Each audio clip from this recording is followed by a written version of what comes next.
Did you notice? Did anybody notice? Did anybody notice anything? I'm wearing high heels and it's killing me. But I thought since last day I have to show it.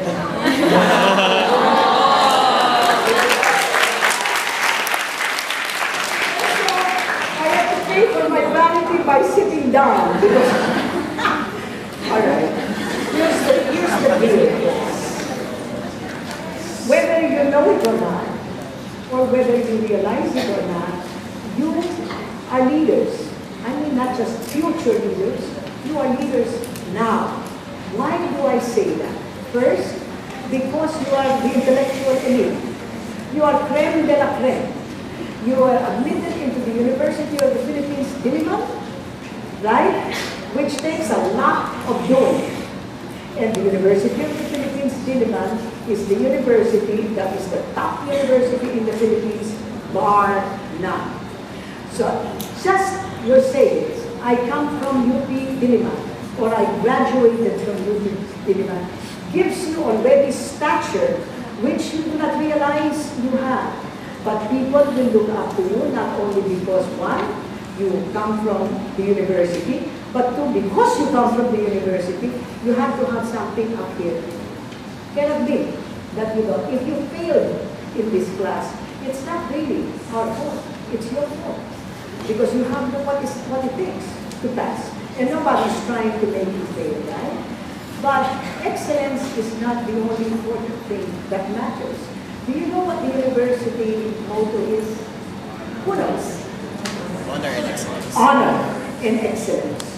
Honor first, before excellence. It's not excellence and honor. It's honor and excellence. And what is the fruit of honor and excellence? Is it not competence and integrity? In other words, if you have lived up to your promise and your potential as a university student, you are in a position to be part of the solution of this country's problems, not part of the problem. Yes? All right. And what does that mean as far as you're concerned? You're a leader now. Can you assure me that as a leader, you are going to, right now, and until you finish your courses, are you going to act with honor and integrity?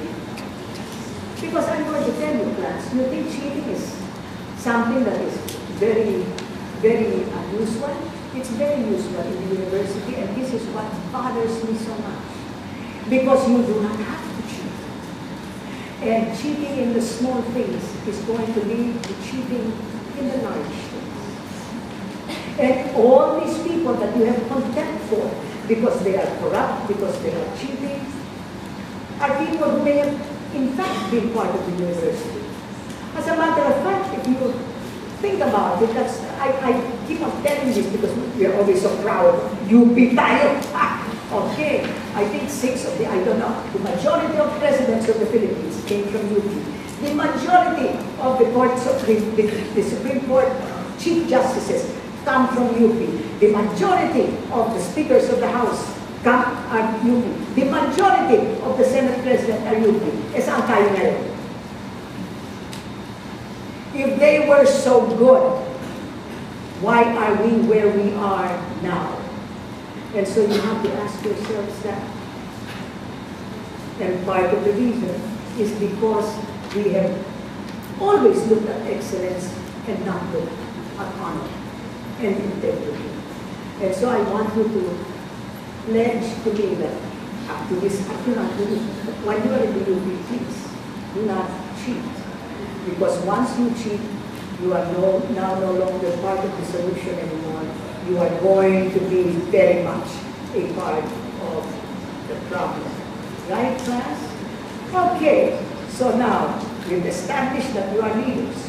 We've established that you have excellence and that you are, by God, going to help, that you are going to have honor. So what is the next step? The next step is, of course, seeing to it that what you can do, you are going to do. I don't know how many of you know this. You know this? I am only one. Who knows that? I am only one, but I am one. I cannot do everything, but I can do something. what I can do, I ought to do. And with the grace of God, I will do it. And if all of us ascribe to that mantra, I call that mantra, then indeed this country is going to take its place sooner rather than later among the tigers and the developed countries of the world. But it will depend on you. And that means, therefore, that if you are going to help this country, you've got to be in the country. And any of you have little ambitions of going abroad so that you can earn more, please disabuse yourself, because by doing that, you are essentially betraying the people in the Philippines who trusted you and who invested their money in you, because your tuition, no matter how much you pay in UP, is still not enough to underwrite the costs of educating you from UP. All you have to do is look at that, at the numbers.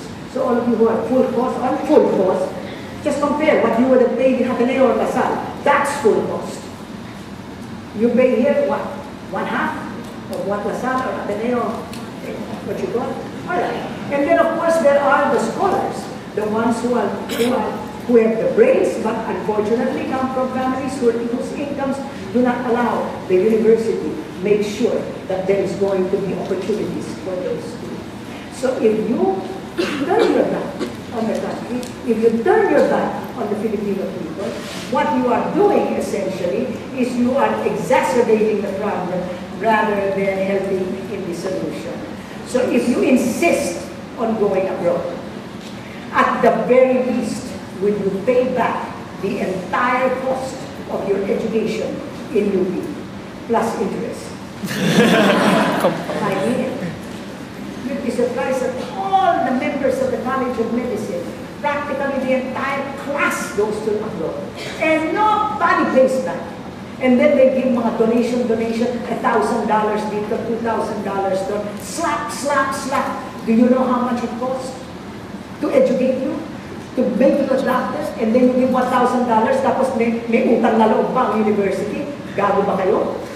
No, really. I said that at the, in the UP College of Medicine. What's the matter with you? What you need is to give $1 million each. Boy, everybody said, why, this woman is crazy, but that's not I mean, think of it. They were there since 30 years ago, all that interest piling up, compounding on each other. Okay, so here's the deal. You're going to be as good and as honorable as you should be. You are going to stay in the Philippines. And if you leave the Philippines, you are at least going to try to pay back. And if you don't do any of the above, this is my last threat to you. This is a threat that I will carry out. Do not think that I am kidding. What is my last threat? If you do your own way and add to the problems of the Philippines, Mrs. Monson is going to haunt you from the grave. I intend to go up there. And from up there, I'm going to look down on you, and I am going to confront you at the worst possible moments in your life. Threat. You're on your honeymoon? On the shortest cut, you feel something cold and clammy holding your toes?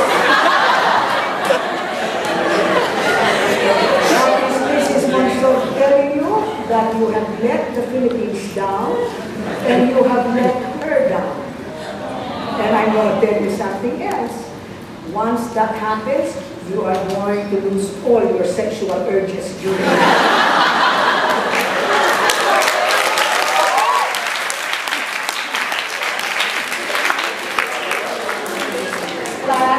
Is it a deal? The Philippines needs you more than you could ever think. And if it is not you, who else will do? Okay? Deal. And threat. A carrot and a stick. And I am going to win that state because this is what I'm 70 years old now. Maybe I can last another 10 years, I hope. By that time, you would have made your career choices.